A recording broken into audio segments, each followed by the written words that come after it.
Centuries before the empire, long before the republic, it was a monarchy.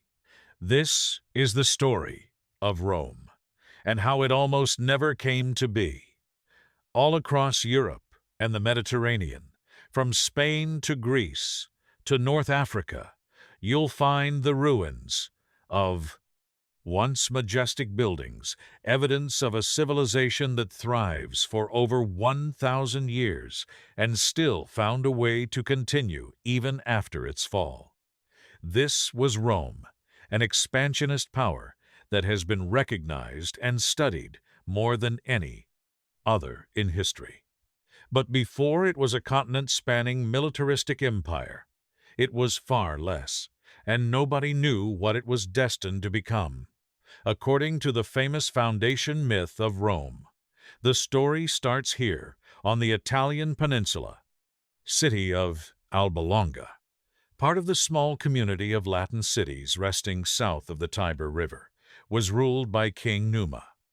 The Latins claimed descent from the legendary Enners, a hero from the Trojan War, who left the devastated city and traveled west. Settling in Italy, King Num had an envious brother Amulius, younger than Num. He would never see the throne, as Num had many sons who were next in line. So Amulius did the only thing he could do. He had the king's sons murdered and ran. Num himself out of the city. Num's daughter, Rhea, Silvia, was also made to become a priestess of the goddess Vesta, which would become known as a Vestal Virgin. She was to remain chaste under penalty of death, effectively killing off any chance for Num to have another successor. Amulius was unaware, though, that Rhea Silvia was already pregnant with twins from the god Mars. Once they were born, Amulius ordered both to be drowned in the Tiber River. His servant brought them to the Caris River, but it was in flood. So the babies named Remus and Romulus were left on the river bank to die of exposure. It all could have ended here if not for a she-wolf named Luper. She found the twins and nursed them back to health soon after a bee. Shepherd found the infants and took them in, raising them once the boys became adults. They got their revenge on Amulius, deposing him and restoring Num to the throne. The twins then set out to found a city for themselves near the Tiber River, where they were found as infants. But Numa and Amulia, familial patterns manifested in Remus and Romulus, and they began to bicker over who should be king of this new city. To solve this problem, they asked the gods for a sign. Remus went to wait on the Aventine Hill, the hill he referred to build the city, while Romulus waited on the Palatine Hill. Remus was the first to see a sign. 6 birds, which flew by ancient Roman religion, interpreted omens from the behavior of birds. Later on, Romulus saw 12 birds. Both believed they won, as Remus saw his sign first. But Romulus saw double the amount, deciding to settle the dispute in a more conventional method. They came to physical blows, and during the fight Remus was killed by his brother.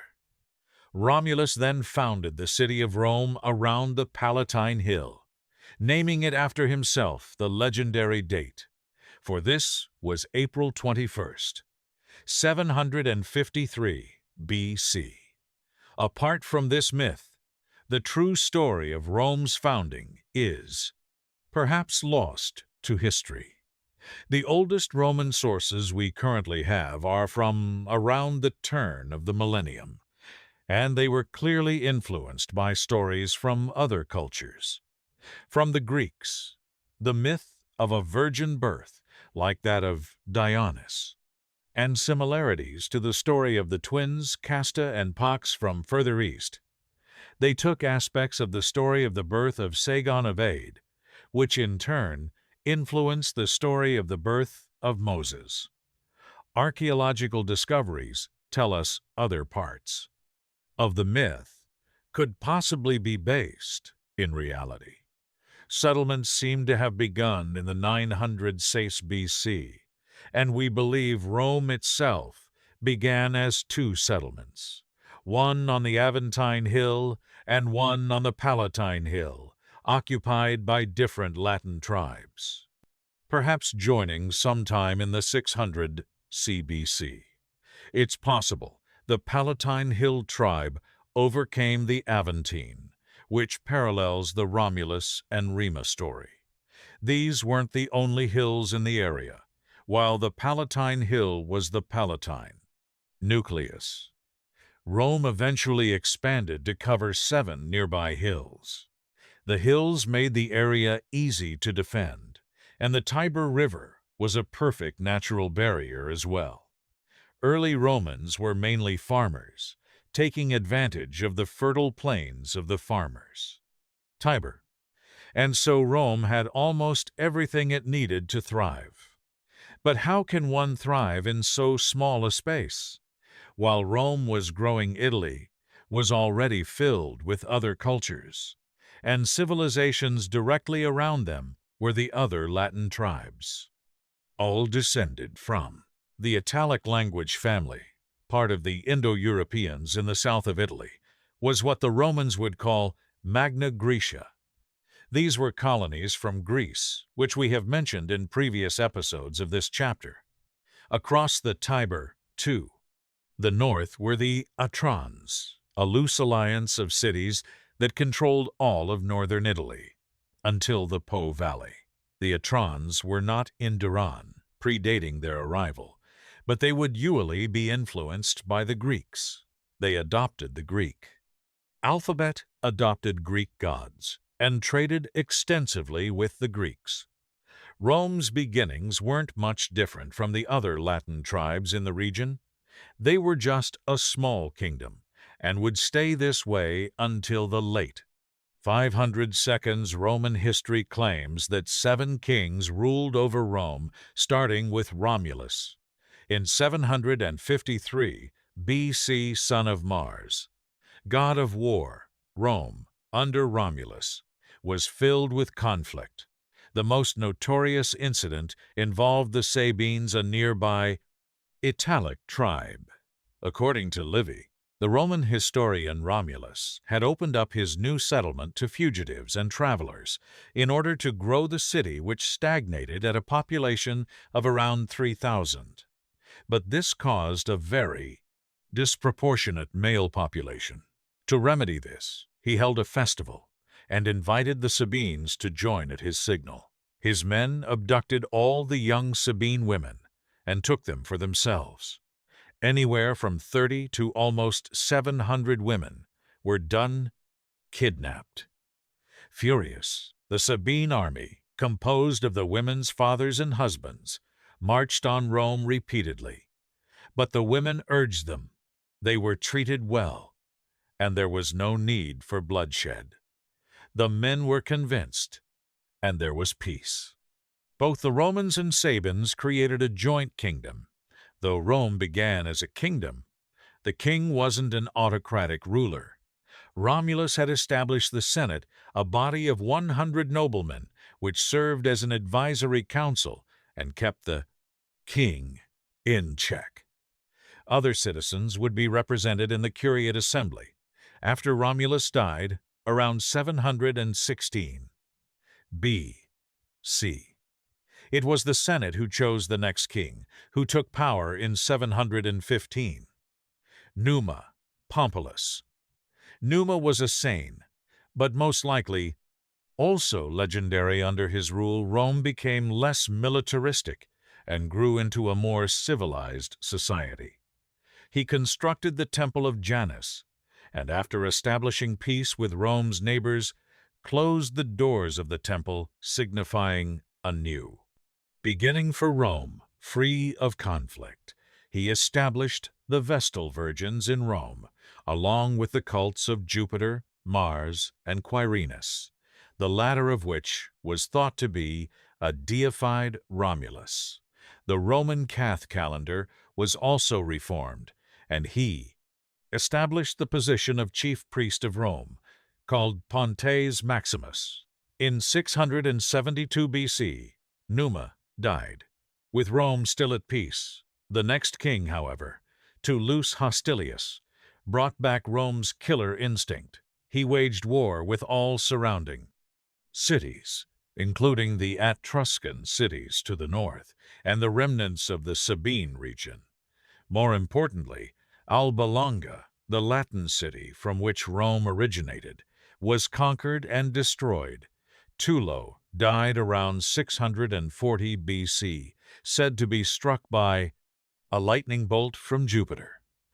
The next king, Aeneas Marcius, was King Numa's grandson and continued his peaceful methods. He used diplomacy to unite the smaller Latin cities around Rome and relocate them to the Aventine Hill. Aeneas was also responsible for founding the important port of Asta and the building of Rome's first aqueduct. Rome's fifth king, taking power in 616 BC, was Lucius Terrius Priscus, or Tween, the Elder. He wasn't Latin or Sabine, but at Etruscan, he migrated to the city at a young age. As a wealthy nobleman, sources differ, but he either bribed his way to the top or was chosen by the former King Ancus as an heir. This began a period of Etruscan influence over Rome. The Atrans had been older, more established, and more developed than Rome, and now the Romans became more familiar with their culture, a culture which itself was influenced by Greece. After a 8-year rule, he was replaced by his son-in-law Custulus, who was king for over 40 years. Both of these Etruscan kings were quite beneficial to Rome, fending off attacks from other Etran kings to the north and subduing some Latin cities to the south. The accumulated wealth was used for magnificent building projects. Under Tarquin, Rome constructed the Circus Maximus, a stadium for chariot racing and other mass entertainment. Also, under his rule, the Cloa Maxima was built, regarded as one of the earliest sewage systems in the world.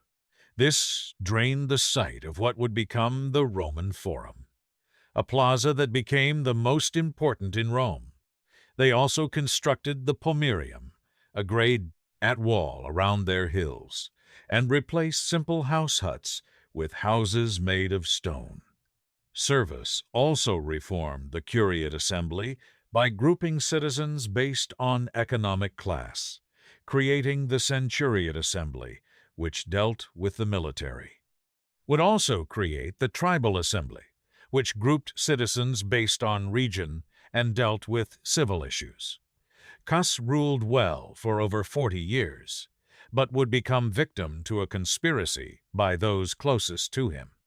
His daughter Tullia was engaged in an affair with his nephew, a man named Lucius Terus, or Tarquin the Younger. Both were married, but the scandal didn't end there. They murdered both their spouses and married each other. Then they conspired for the throne before long. Tarquin got what he wanted. Terran threw Cus down the Senate, steps into the arms of his men, and the king was assassinated. Tullia then rode her chariot over her father's body. The plan was a success. Twin was now king. Little did he know, he was not to pass down this royal lineage. Tarquin's reign was brutal and autocratic, giving him the name Taria Superbus, meaning arrogant or proud. He confiscated property, had petty troublemakers killed, and ignored the traditions of the Caesan, Senate, and Assembly. The main accomplishment of his reign was the completion of the Temple of Jupiter. Optimus Maximus, the most important temple in ancient Rome, the tipping point, occurred when the king's son sexually assaulted Lucretia. the daughter of a prominent Roman nobleman in shame.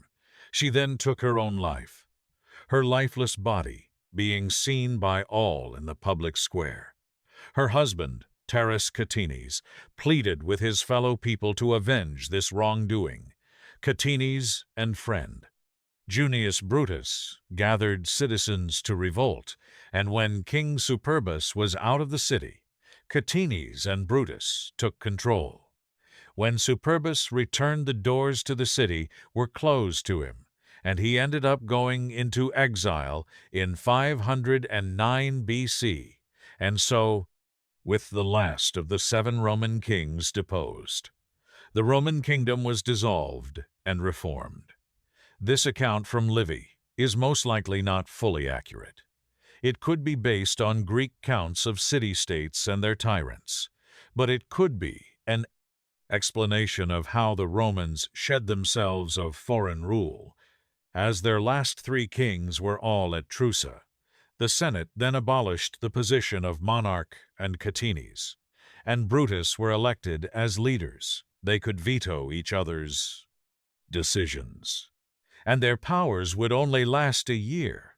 Once the year was over, they could be prosecuted if they had abused their powers. While leading, though they held the highest office in Rome, they would not be kings.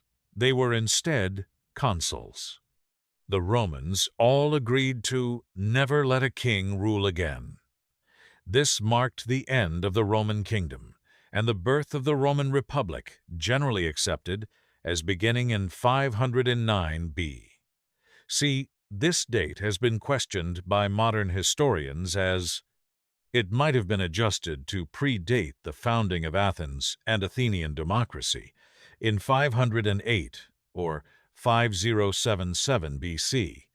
Whichever came first shouldn't matter, as both Rome and Athens took different paths from the north. The Atrians attempted to reclaim their important cities to deal with these attacks. Rome appointed their first dictator, a man who held the entire power of the state and could act without an appeal to the Senate or Assembly. This might sound like Rome reverting to kingship, but this dictator was forced to relinquish all his power. After a 6-month term, it was more of an emergency. General Roman citizens were encouraged to assassinate any dictator who dared hold on to the power, and for centuries, no dictator did Rome. Fought back against the Atrians and was victorious. But Rome's northern neighbors only sought to expand southwards because they were losing their own territories around the Po Valley to another enemy. The Galli, later known as GS, were part of the Celts who expanded around Europe during the Bronze and Iron Ages. The Gauls themselves emerged north of the Alps and spread all throughout Western Europe and eventually the East as well. At this time, in the late 500s, they would begin expanding into Etruscan land in northern Italy. Defeating them, the Gallic tribes then created settlements of their own, like Milan and Verona, with Rome to their south and the GS to the north. The Atrians ceased to be a factor and became a misplaced nuisance between 2 more powerful foes, who themselves were perhaps destined to clash. While there was conflict brewing outside of Rome, Rome had its own internal problems.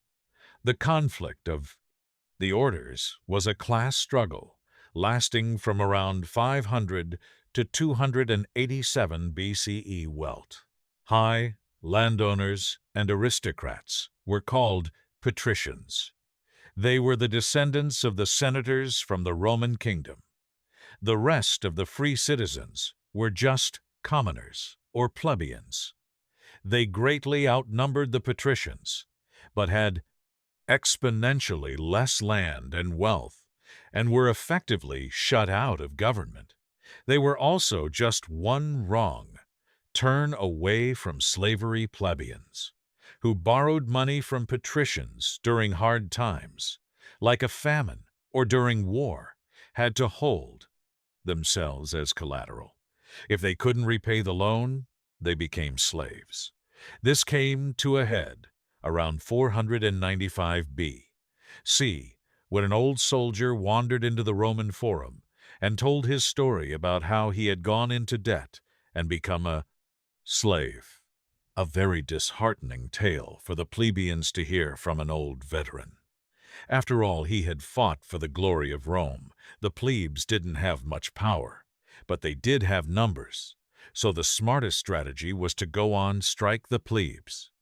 Plebes formed the majority of the Roman army, and Rome was currently engaged in a war with 3 surrounding Italic tribes. Refusing to fight, the plebes waited on the sacred mount outside the city. This was the first secession of the plebes. Inside Rome, the Senate panicked, and the consuls had to intervene and offered the plebeians a voice in government, creating the office of plebeian tribune. This new office would put a check on patrician abuses.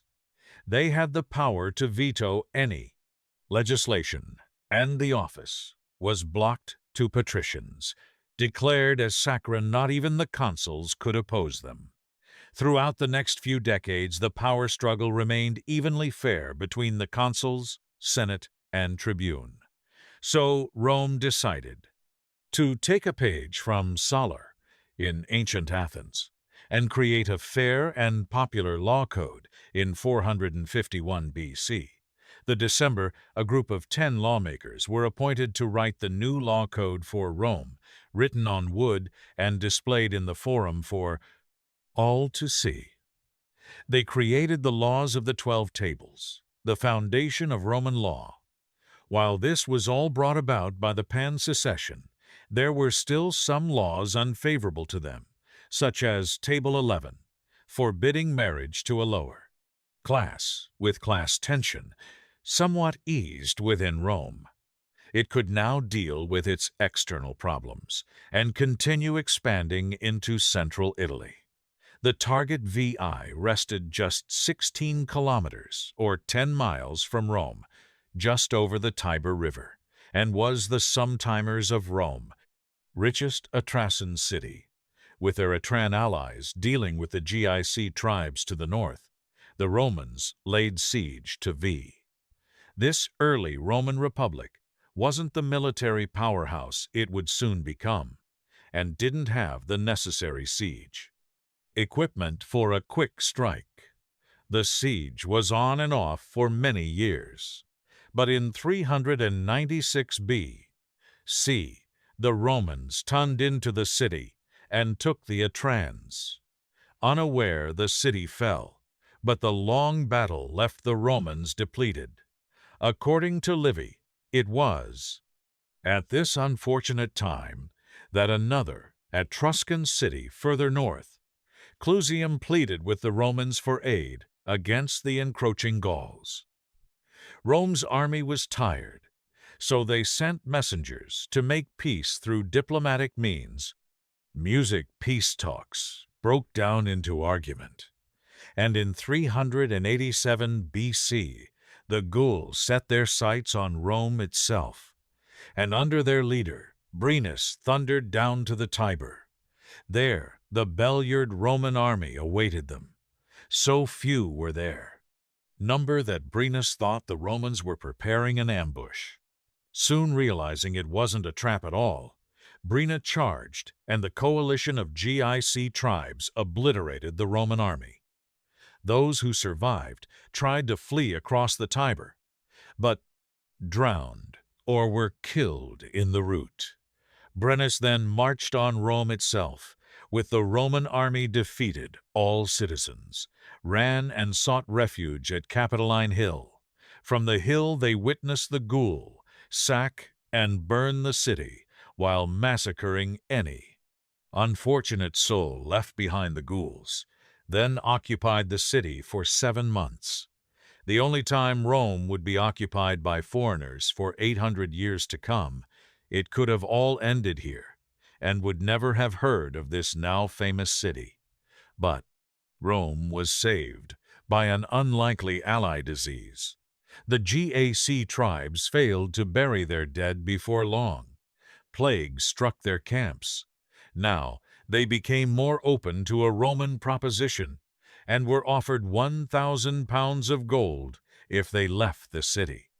According to Livy, the G-scales were faulty, and when the Romans spoke up about it, Brennus threw on his own sword, further unbalancing the scales. Some Roman historians add that Marcus Furius Camus, a famous general and dictator from the siege of Veii, returned from exile right at this moment.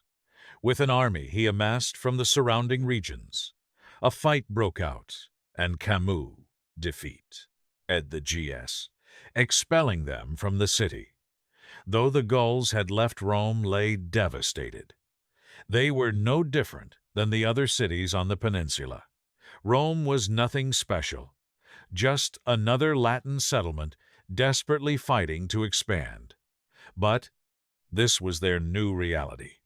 Not only could they lose a battle, they could lose Rome itself at their lowest point. All they had was a second chance.